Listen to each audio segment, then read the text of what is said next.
오늘은 엘리사의 이야기를 통해서 우리가 함께 은혜를 나누었으면 좋겠습니다. 엘리사의 스승은 엘리야입니다. 너무나도 여러분들이 잘 알고 있는 선지자죠.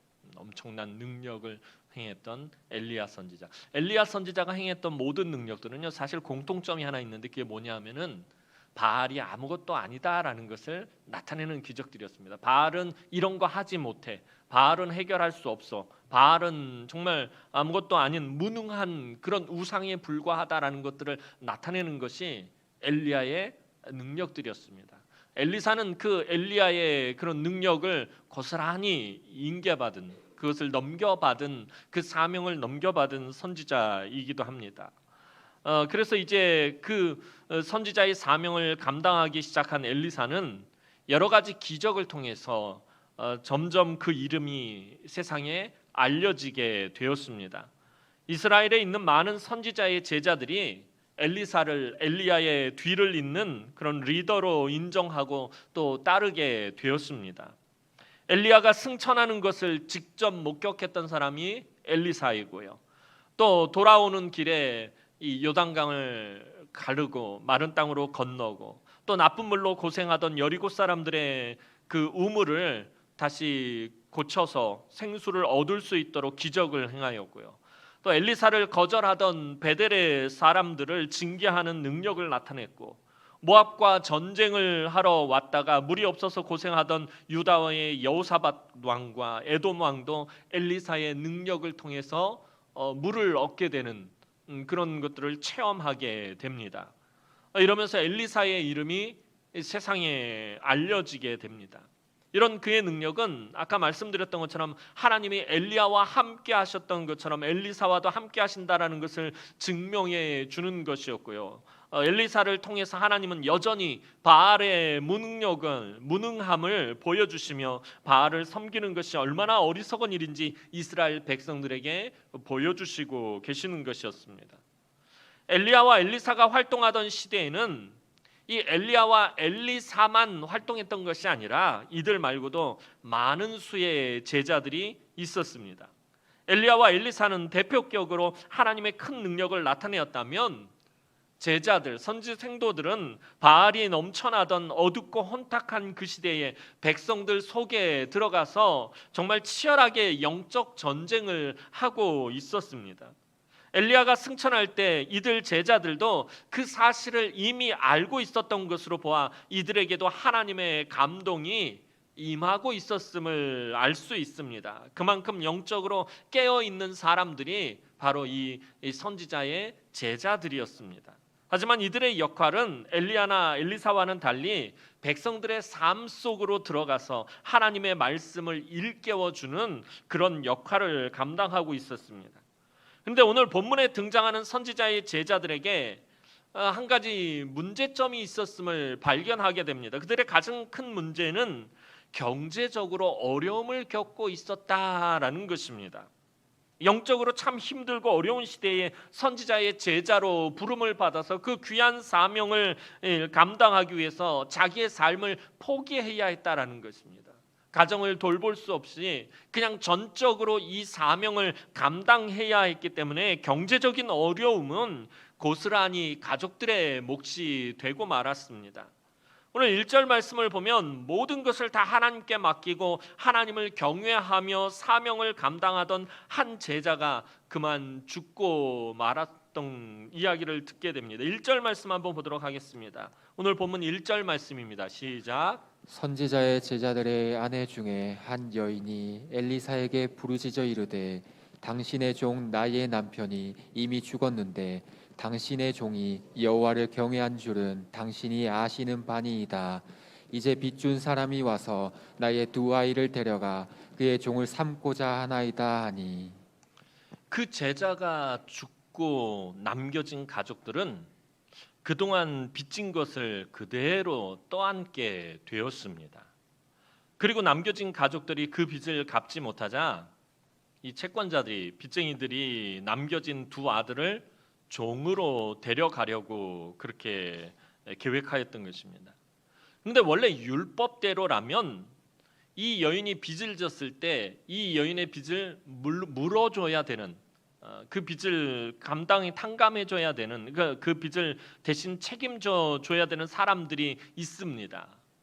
그의 친척들, 그의 가장 가까운 친척들이 이 문제를 해결해 주어야 했지만 이 여인에게는 도와줄 친척조차 없었다라는 것이 문제입니다. 그래서 그 빚을 갚을 수가 없어서 그 빚쟁이들이 와서 두 아들을 그 빚을 갚는 것으로 그 두 아들을 종으로 데려가고자 했다라는 것입니다.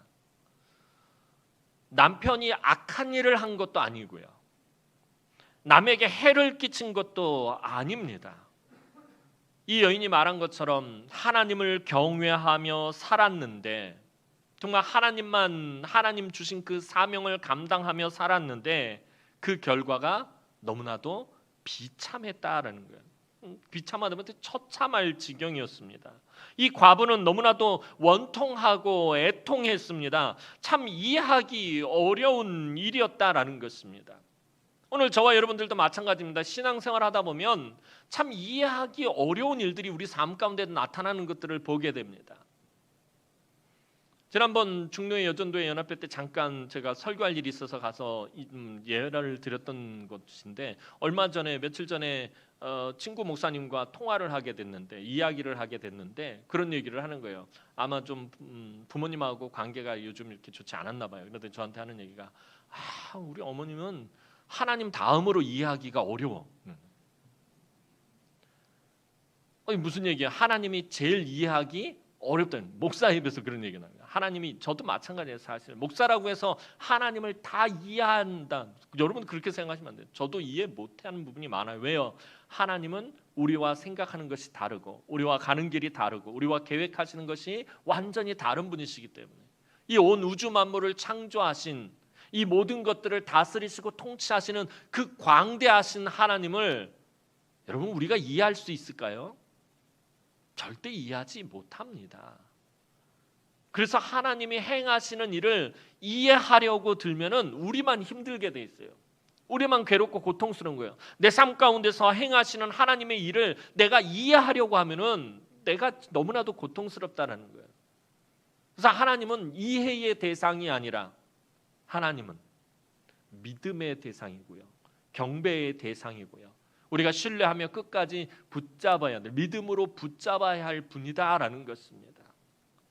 그래서 하나님과의 관계성에 있어서 제일 중요한 것이 믿음입니다. 믿음이 없이는 하나님을 기쁘시게 할 수가 없고요, 우리가 믿음으로 구원을 받고요, 믿음으로 은혜를 누리고요, 믿음으로 복을 받고요, 모든 것들을 믿음으로 한다라는 얘기는 뭐예요? 하나님을 우리가 이해할 수 있는 대상이 아님을 성경은 말해주고 있다라는 것입니다. 그런데 우리는 자꾸 하나님을 이해하려고 드는 거예요. 내 삶 가운데 있는 이 문제들을 자꾸 왜 하나님 나한테 이런 것을, 나 하나님을 이해할 수가 없어. 그건 어찌 보면 당연한 것이에요. 그러나 우리가 하나님이 어떤 일을 행하신 이후에는 비로소 그 일을 바라보면서 하나님이 그래서 그렇게 하셨구나 하고서 그때서야 비로소 우리가 하나님을 이해할 수 있게 된다는 거예요. 그 전까지는 우리에게 필요한 것이 무엇이에요? 믿음이다라는 것입니다. 오늘 이 여인도 그런 거예요. 그 남편이 하나님을 경외하며 살았는데, 하나님 주신 사명을 정말 철저하게 감당하며 충성하며 죽도록 헌신하고 충성했는데 삶이 너무나도 비참한 거예요. 참 이해하기 어려운 일일 수밖에 없습니다. 오늘날도 마찬가지입니다. 우리가 믿음으로 살았는데, 말씀 붙들고 살았는데, 순종하며 살았는데, 헌신하고 충성하며 정말 이름도 없이 빚도 없이 굳은 일도 마다하지 않고 그렇게 헌신하며 살았는데 남겨진 것이 고통뿐이라면 아마도 원망과 불평이 터져 나올 수밖에 없을 것입니다. 그런데 이 과부는 오늘 말씀을 잘 보면 이 가혹한 삶의 문제들, 정말 이해할 수 없는 이 삶의 고통들을 가지고 주변 사람들에게 그것들을 막 이야기하고 다닌 것이 아니라 오늘 누구를 찾았다라고 말하고 있죠? 엘리사를 찾았다라고. 주변의 옆집에 가서 내가 왜 이런 일을 당해야 되는지, 하나님 왜 나에게 이런 일을 하시는지, 왜 나에게 이런 고통을 주시는지 정말 모르겠어요 막 그러면서 불평하고 원망하고 다닌 것이 아니라 그가 이 가혹한 삶의 문제들, 이해할 수 없는 삶의 이 고난을 들고 엘리사에게 나아왔다라는 것입니다. 표면적으로는 엘리사를 찾았지만 사실은 그가 엘리사를 찾은 것이 아니라 그녀가 누구를 찾은 거예요? 하나님을 찾은 것이나 마찬가지입니다. 왜냐하면 엘리사는 하나님의 사람이었기 때문에, 하나님께 선택받은 엘리야의 후계자로 선택받은 하나님의 선지자였기 때문에 엘리사를 찾았다라는 말은 다시 말하면 하나님을 찾은 것이나 마찬가지입니다. 비록 이해할 수 없는 삶의 상황이었지만, 도대체 내가 왜 이런 삶 가운데 살아야 되는지 이해할 수 없는 그런 삶의 상황이었지만, 이 과부는 하나님을 찾았고 자신의 그 힘겨운 삶의 문제를 그대로 하나님께 고했습니다. 이 말을 들은 엘리사도 사실은 너무나도 기가 막혔을 것입니다. 하나님을 경외하며 헌신했던 종에게 어찌 이런 일이 있을 수 있단 말인가 아마 탄식한 것 같습니다. 2절 말씀 보도록 하겠습니다. 오늘 본문 2절 말씀입니다. 시작. 엘리사가 그에게 이르되 내가 너를 위하여 어떻게 하랴 내 집에 무엇이 있는지 내게 말하라.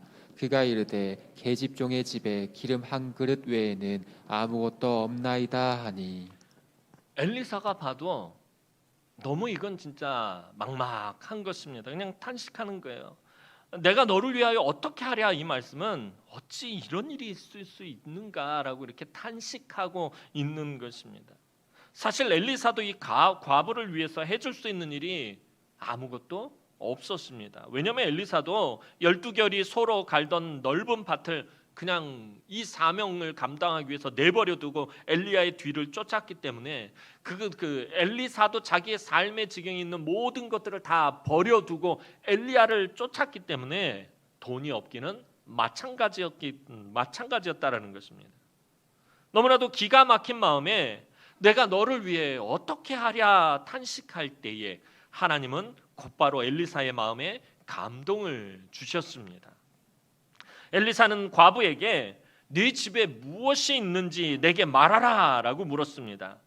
이것이 중요한 것입니다. 네 집에 무엇이 있느냐라고 물으시는 것, 이게 하나님이 일하시는 방법이다라는 것입니다. 하나님은 엘리사를 통해서 과부에게 네 집에 없는 것이 무엇이냐라고 묻지 않으셨다라는 거예요.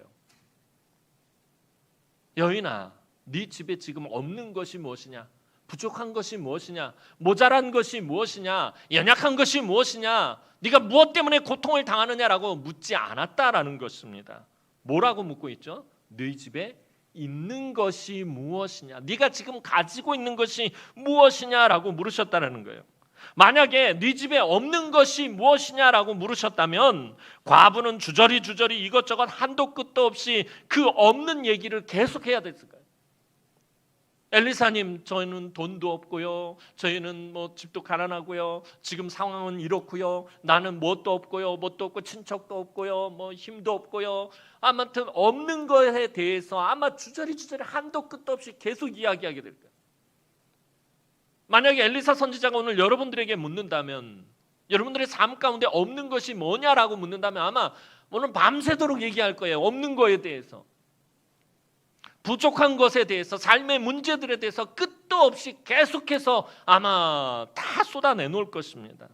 다시 말해서 불평과 원망이 끝도 없이 터져 나왔을 것이다 라는 것입니다. 그런데 엘리사는 너에게 있는 것이 무엇이냐라고 묻고 있다라는 거예요. 이게 뭐예요? 절망의 근거가 되는 없는 것을 물어본 것이 아니라 소망의 근거가 되는 있는 것을 물어보고 있다라는 것입니다. 솔직히 하나님은 없는 것을 주시는 분이 아닙니다. 그러니까 우리가 하나님께 무엇을 요청할 때 자꾸 포커스를 잘못 맞추고 하나님 앞에 요청하니까 그것들에 대해서 해결함을 받지 못할 때가 많아요. 하나님은 우리에게 없는 것을 주시는 분이 아니시다라는 것입니다. 우리에게 있는 것으로 없는 것을 채워주시는 분이시다라는 것입니다. 돈이 없다고 해서 곧바로 돈을 채워주시고, 지식이 없다고 해서 곧바로 지식을 주시고, 건강이 없다고 해서 곧바로 건강을 주시는 것이 아니라 겨자씨만큼일지라도 내 삶 가운데서 나에게 있는 것을 통해서 역사하시며 그 부족한 것을 하나하나 채워나가시는 분이 우리 하나님이시다라는 것입니다. 그래서 그 없는 것으로 인해서 사는데 부족함이 없도록 만들어 주십니다. 이제 하나님은 그 과부에게 있는 한 그릇의 기름으로 없는 것들을 채우려고 하십니다. 그런데 이상한 명령을 하셔요. 과부에게 있는 그 적은 것을 가지고 과부에게 너무나도 없는 그 큰 것들을 채우시려고 하는데 이상한 명령을 하신다라는 거예요. 오늘 본문 3절 4절 말씀 보도록 하겠습니다. 오늘 본문 3절 4절 말씀입니다. 시작. 이르되 너는 밖에 나가서 모든 이웃에게 그릇을 빌리라. 빈 그릇을 빌리되 조금 빌리지 말고 너는 내 두 아들과 함께 들어가서 문을 닫고 그 모든 그릇에 기름을 부어서 차는 대로 옮겨 놓으라 하니라. 있는 것이 무엇이냐고 물어보시더니 갑자기 가서 비어 있는 것들을 빌려오라고 말씀하셔요. 빈 그릇을 빌려오라고. 그것도 조금 빌려오는 게 아니라 네가 빌려올 수 있는 것은 다 빌려오라고. 빈 그릇을 다 빌려오라고 그렇게 엘리사 선지자는 이 과부에게 말합니다. 기름 한 그릇과 이 여인이 지금 가지고 있는 유일한 것, 너에게 있는 것이 무엇이냐라고 물었을 때 그저 기름 한 그릇밖에 없습니다라는 이 기름 한 그릇과 그녀가 빌려와야 될 그 수많은 빈 그릇이 어떤 연관이 있는지 도무지 알 수가 없습니다. 이해할 수도 없고 무슨 일인지 잘 모르겠지만 이 과부는 어떻게 하죠? 엘리사의 말에 순종합니다. 아니 빈 그릇을 다 빌려다 뭐에 쓰시려고요? 아니 기름 한 그릇밖에 없는데 빈 그릇 갖다가 뭐 하자고 빈 그릇을 빌려오라고 합니까? 이것과 이것이 무슨 상관관계가 있습니까? 이게 무슨 인과관계가 있습니까? 이것으로 무슨 문제를 해결할 수 있겠습니까? 따져 묻는 것이 아니라 두 아들과 함께 동네를 다니면서 빈 그릇들을 다 빌려왔다라는 거예요. 과부가 그릇을 빌려오자 엘리사는 방 안에 들어가서 문을 닫고 두 아들과 함께 그 한 그릇의 기름을 빈 그릇에 부으라고 말을 합니다. 그 과부는 엘리사의 말대로 온 동네 사람들에게 빌려온 그 그릇을 가지고 방에 들어가서 두 아들과 함께 한 그릇의 기름을 빌려온 빈 그릇에 옮겨 담기 시작합니다. 동네 사람들에게 빌려온 그릇은 우리가 아는, 여러분들 그릇 그러면 오늘 이제 그릇에 대한 이야기가 나오는데 그릇하면 제일 먼저 떠오르는 생각이 뭐예요? 집에 있는 밥그릇, 국그릇, 조금 더 크게 생각하면 대접, 뭐 그 정도 생각하잖아요. 근데 우리가 생각하는 우리 집 주방에 있는 그런 그릇, 그런 빈 그릇이라고 생각하면 안 됩니다. 당시에 물이나 포도주나 기름 같은 것을 담을 때 사용하는 항아리 같은 용기를 오늘 그릇이라고 말합니다. 여기 보이는 요 화분 크기 정도. 사진을 하나 제가 준비를 했습니다. 저게 제가 지난번 그 안식년 때 무기또에 갔다가 무기또 박물관에 들어갔는데 다른 멋진 것들이 있는데 유독 이상하게 저 항아리를 사진을 찍고 싶더라고요. 이게 하나님 은혜였어요. 제가 인터넷을 아무리 뒤져도 열왕기 시대, 엘리사 시대 때 사용한 이 그릇에 대한 정보가 없는데 저 무기또 박물관에 있는 저 항아리, 저 그릇이 바로 엘리사 시대 때 사용하던 그릇이에요. 그러니까 지금 엘리사 선지자가 이 여인에게 가서 동네에서 빌려오라고 한 그릇이 바로 저런 그릇들이에요. 여러분들이 생각하는 대접이나 그런 국그릇과 같은 그런 그릇이 아니라 흙을 빚어서 항아리 모양으로 만든 생각보다 좀 굉장히 큰 그런 그릇을 말해요. 그러니까 이 과부가 지금 온 동네를 돌아다니면서 아들과 함께 빌려온 그릇들이 바로 저 모양, 저 그릇이다라는 거예요. 5절, 6절 말씀 한번 보도록 하겠습니다. 5절에서 6절 말씀입니다. 시작. 여인이 물러가서 그의 두 아들과 함께 문을 닫은 후에 그들은 그릇을 그에게로 가져오고 그는 부었더니 그릇에 다 찬지라. 여인이 아들에게 이르되 또 그릇을 내게로 가져오라 하니 아들이 이르되 다른 그릇이 없나이다 하니 기름이 곧 그쳤더라. 과부와 그의 두 아들이 순종하자 모든 빈 그릇이 기름으로 가득 채워지게 되었다라고 오늘 성경은 기록하고 있습니다. 더 이상 채울 그릇이 없게 되자 그때서야 기름이 그쳤습니다. 과부가 한 말의 원전의 뉘앙스는 뭐냐면 아직도 기름이 멈추지 않으니 아들아 또 빈 그릇을 내게로 가져와라 라는 말이에요. 기름이 지금 계속 흘러나오니까 빨리 빈 그릇을 더 가져와라 라고 말. 그런데 아들들이 어머니 이제 빈 그릇이 더 이상 없습니다 라고 말하자마자 기름이 그쳤다라고 성경은 말하고 있습니다. 이 기적은요, 엘리야가 열왕기상 17장에 등장하는 사르밧 과부에게 행한 기적과 비슷한 기적입니다. 사르밧 과부가 가루 한 움큼과 기름병에 기름 조금으로 마지막 떡을 만들어서 먹고 죽으려고 했었잖아요. 아들과 함께. 그런데 엘리야가 그것으로 떡을 해갖고 가지고 나로 먹게 하라라고 했을 때 이 사르밧 과부가 그 남은 것을 가지고 떡을 만들어 엘리야에게 순종하여 먼저 드렸을 때에 가뭄이 끝날 때까지 3년 반 동안 가뭄이 끝날 때까지 사르밧 과부의 양식통에 양식이 떨어지지 않고 기름병에 기름이 마르지 않았습니다.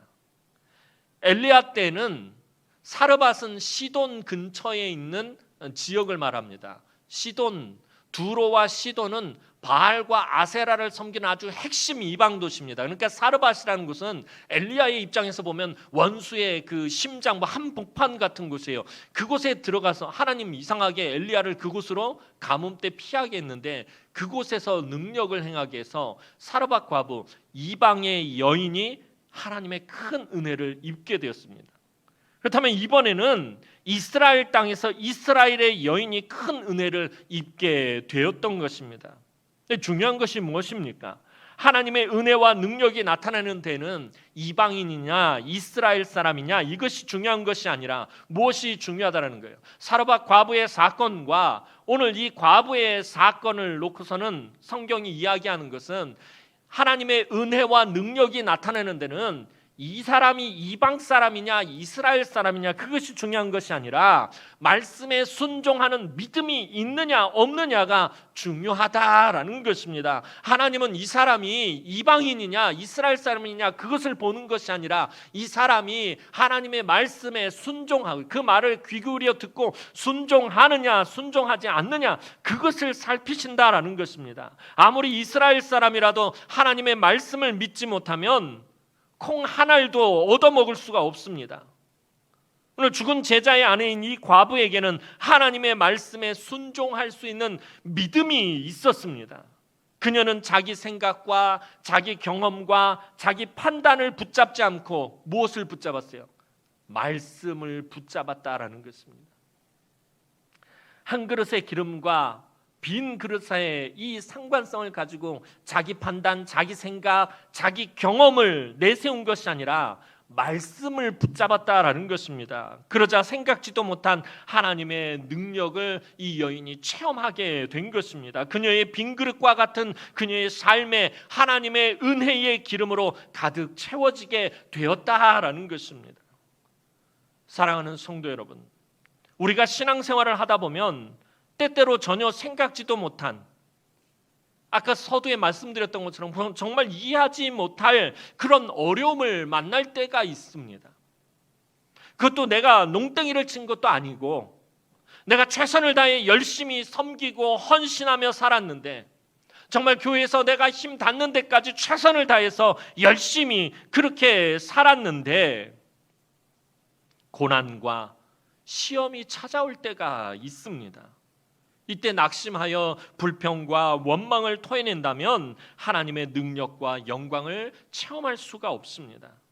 오늘 본문의 과부처럼 아주 작은 믿음이라도 붙잡고 말씀에 순종해야 합니다. 정말 이해할 수 없는 상황 속에서라도 끝까지 말씀을 붙잡고 말씀을 따라가야 합니다. 그래야 하나님의 은혜와 능력을 체험할 수가 있습니다. 믿음은 다른 것이 아닙니다. 말씀을 붙들고 끝까지 순종하며 나아가는 것이 바로 믿음입니다. 오늘 이 과부는 무엇을 체험한 것입니까? 말씀의 능력을 체험한 것입니다. 비록 작고 보잘것없는 것이지만 자기에게 있는 것을 하나님의 손에 맡겼더니 자신의 빈 그릇이 채워지고 자신의 비워있던 삶이 하나님의 은혜로 가득 채워지는 것을 목격하게 되었습니다. 그녀는 하나님의 말씀이 종으로 끌려갈 뻔한 자기의 두 아들을 보호하시는 것을 보았습니다. 또 하나님의 말씀이 빈 그릇을 채우는 것을 보았고요. 그리고 그 기름을 팔아 빚쟁이들에게 빚을 갚음으로 하나님의 말씀이 자기의 가족을 보호하시는 것을 보았습니다. 믿음으로 말씀에 순종했더니 그녀의 모든 삶의 문제가 해결되어졌다라는 것입니다. 오늘 이야기는요, 아주 간단한 구조를 가지고 있습니다. 죽음에서 시작해서 생명에 관한 이야기로 끝나고 있다라는 거예요. 남편이 죽은 이야기를 통해서 삶의 절망에 빠지고 아무런 소망이 없음을 이야기하지만 맨 마지막에 가서는 그 두 아들, 자기의 생명과 같이 소중한 두 아들, 이 과부가 아들을 잃는다는 것은 자기 생명을 잃는 것과 똑같은 것이었어요. 그런데 그 두 아들이 다시 살아나는 그런 생명의 역사를 체험하게 된다라는 거예요.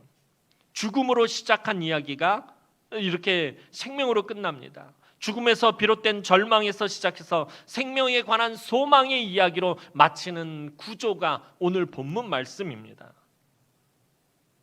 그 이야기 맨 마지막을 이렇게 마무리하고 있습니다. 7절 말씀 보도록 하겠습니다. 오늘 본문 7절 말씀입니다. 시작. 그 여인이 하나님의 사람에게 나아가서 말하니 그가 이르되 너는 가서 기름을 팔아 빚을 갚고 남은 것으로 너와 내 두 아들이 생활하라 하였더라. 빈 그릇마다 다 채워진 기름을 팔아서 삶의 문제를 해결받게 되었다라고 이야기합니다. 남편을 잃고 자기의 생명처럼 소중했던 두 아들마저도 잃을 뻔했던 과부는 그 아들들을 잃지 않게 되었습니다. 이렇게 절망이 소망으로 변하는 데 있어서 결정적인 역할을 한 것이 무엇입니까? 1절에서 죽음으로 시작하고 절망에 관한 이야기로 시작했지만 마지막에 가서 생명으로, 삶으로, 소망으로 이렇게 이야기가 마무리되어집니다. 이 절망이 소망으로 변하는 데 있어서 결정적인 역할을 한 것이 무엇이죠? 그것은 하나님의 말씀을 믿음으로 순종한 것입니다. 하나님을 믿는다라는 것.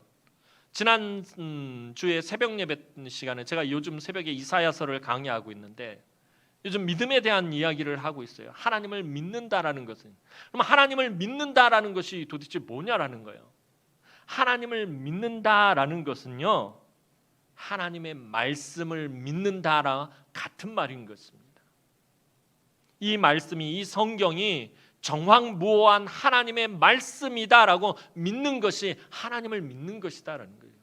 왜냐하면 하나님은 늘 말씀드리지만 무엇으로 역사하시는 분이기 때문에 말씀으로 역사하시는 분이기 때문에 말씀으로 위로하시고 말씀으로 은혜를 베푸시고 말씀으로 능력을 나타내시고 말씀으로 그 모든 일들을 역사하시는 분이기 때문에 하나님을 믿는다라는 것은 다시 말해서 하나님의 말씀을 믿는다는 것과 같은 말입니다. 그래서 성경은 믿음은 어디에서 시작한다고 말하고 있어요? 귀에 딱지가 지도록 제가 말씀을 드려서 이제 아실 거예요. 믿음은 들음에서 시작한다라고 성경은 말하고 있다라는 것입니다. 사도 바울은 분명히 로마서 10장 17절에서 이렇게 말씀합니다. 로마서 10장 17절 말씀 보도록 하겠습니다. 시작. 그러므로 믿음은 들음에서 나며 들음은 그리스도의 말씀으로 말미암느니라. 믿음은 어디에서 난다고요? 들음에서, 잘 듣는 것에서 난다. 그 듣는 것, 무엇을 듣는 것에서? 말씀을 듣는 것에서 믿음은 시작되어진다라는 거예요. 아주 오래전에 말씀드렸던 거예요. 순종이란 말이, 그 어원이 어디서 시작되냐면 듣다라는 말이에요. 순종이란 말이 히브리어로 샤마라는 말인데 이 샤마라는 말이 히브리어 쉐마, 듣다라는 말에서 파생된 말입니다. 하나님의 말씀을 귀 기울여 듣는 것, 그 말씀에 순종하는 것이 무엇이라는 거예요? 믿음이다라는 것입니다. 믿음이 듣는 것에서 시작하는 거예요. 순종도 듣는 것에서 시작하는 거예요. 그 듣는 것, 하나님의 말씀을 귀 기울여 듣는 것과 그 말씀에 순종하는 것이 그것이 바로 믿음이다라고 성경은 우리에게 말해주고 있다라는 것입니다. 오늘도 이 험한 세상을 살아가는 우리 성도들도 삶에 없는 것을 보지 마시기 바랍니다. 여러분들의 삶에 부족한 것들, 없는 것들을 자꾸 보고 그것을 자꾸 얘기해봐야 불평과 원망밖에 나오지 않는다는 거예요. 여러분들의 삶에 없는 것을 바라보면 하나님의 은혜를 체험할 수 없다라는 것입니다. 없는 것을 보지 마시고 여러분들의 삶에 있는 것을 보시기 바랍니다. 하나님이 여러분들에게 베풀어 주신 것들을 보시기 바랍니다. 하나님이 여러분에게 주신 사명을 보시기 바랍니다. 하나님이 여러분들에게 여러분들의 자녀에게 주신 꿈과 비전들을 보시기 바랍니다. 삶을 부정적인 시각으로 바라보지 마시고 긍정적인 시각으로 바라보시기 바랍니다. 하나님이 나에게 주신 그것으로 하나님은 나의 빈 삶을 채우십니다. 하나님은 내가 하나님의 말씀을 믿은 만큼 채워주십니다. 내가 하나님의 말씀에 순종한 만큼 하나님 채우십니다. 내가 내 생각과 내 판단과 내 경험을 버린 만큼 하나님은 내 삶 가운데서 역사하십니다. 우리 사랑하는 남흥의 성도들이 하나님 주신 약속의 말씀 붙잡고 하나님의 은혜를 믿음으로 간구하며 나아갈 때 여러분들의 늘 삶의 중심이 말씀이어야 돼요. 그 말씀을 귀 기울여 듣고 그 말씀을 붙들고 그 말씀대로 살려고 여러분들이 애쓰고 수고할 때에 여러분의 비어있는 심령과 모든 삶의 곳간과 창고가 하나님의 은혜와 능력으로 가득 채워지기를 주님의 이름으로 축원합니다. 기도드리겠습니다. 사랑과 은혜가 많으신 아버지 하나님, 은혜와 사랑을 진심으로 감사를 드립니다. 오늘도 우리의 삶을 돌아보면 하나님 비어있는 것이 너무나도 많음을 이 시간에 고백합니다. 하나님 그것으로 인해 우리가 낙심하고 불평하고 원망하는 것이 아니라 우리가 비어있는 것을 바라보는 것이 아니라 하나님 나에게 주신 것, 내게 있는 것, 하나님 나에게 주신 사명, 하나님 나에게 주신 비전들을 바라보며 하나님의 은혜와 능력과 사랑으로 채워지는 내 삶을 하나님 체험할 수 있도록 하나님께서 은혜를 베풀어 주옵소서. 내 자녀들의 삶을 하나님의 은혜로 채워지는 것들을 목격할 수 있도록 하나님 은총을 베풀어 주옵소서. 말씀을 믿음으로 붙잡을 때 그 말씀의 능력과 말씀의 역사가 내 삶 가운데 충만하게 나타나는 것들을 날마다 체험하며 하나님이 험한 세상에서 승리하는 삶을 살아갈 수 있도록 하나님 우리 성도들을 붙들어 주옵소서. 오직 믿음으로 하나님의 말씀을 붙들고 하나님의 말씀에 귀 기울이고 그 말씀을 믿음으로 붙잡고 살아갈 때에 하나님 우리 성도들의 그 비어있는 심령을 하나님의 은혜로 폭포수와 같이 쏟아부어 주옵소서. 삶의 비어있는 곳간들이 채워지게 하여 주옵소서. 삶의 창고들이 하나님의 은혜와 축복으로 채워질 수 있도록 하나님께서 은총을 베풀어 주옵소서.